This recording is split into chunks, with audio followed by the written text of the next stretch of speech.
Scott Morgan. He is a professor of forensics, also a former senior investigator with the Fulton County Medical Examiner's Office out of Atlanta. Joseph, thank you so much for being with us. You are one of the leading experts on the coroner system in the U.S. So please walk us through what is happening on the investigative end here with this crime scene. Well, they have had it locked down for some time, and it's very interesting. I think particularly what Brian just covered, that they just now are removing these vehicles. I would have thought that by this point in time, they would have been removed to a secure location, which is probably going to be the state crime lab or maybe an FBI facility where they can keep them contained inside of a garage, an evidence processing garage, and no one else will have access to these. The problem is the longer you wait for these things, the more physical evidence becomes diminished, perhaps.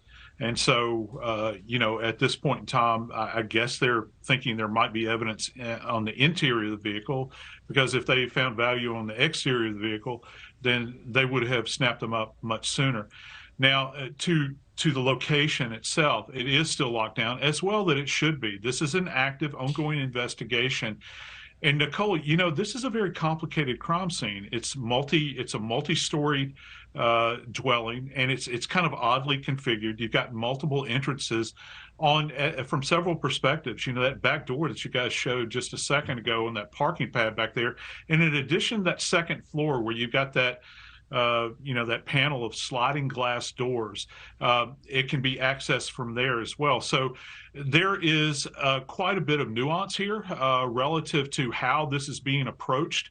I'm just hoping that everything is staying locked down and that they are only allowing select individuals into that dwelling that are properly versed in processing crime scenes. Oh, so Joseph, I want to stay on this, though. So the fact that now it's been 2 weeks, they're just now towing away these cars, based on everything is that raising questions potentially about how this investigation is progressing? We know it's always much easier to be on the outside looking in and saying, oh, they should be doing this, they should be doing that. But you're the expert here. Well, from my perspective, the cars would have been gone 2 weeks ago, essentially, because if there is value in them now, there was value in them then, and they are, in fact, part of that crime scene. You see that tape that's up there? Everything that is within that tape is under the active control of the law enforcement officials. And so they're just kind of out there. They're exposed to the elements. So you want to get those secured as soon as possible.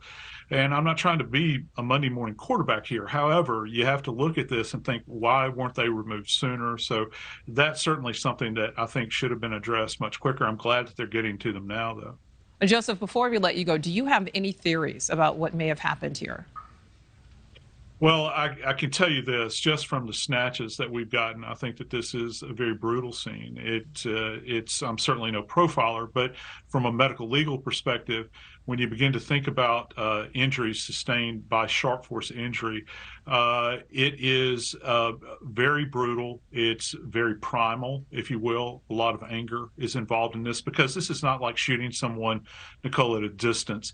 This is up close and personal. You're in this individual space. I think that goes without saying. You're actually in the room with them, in their bedroom. And that, again, makes it very personal.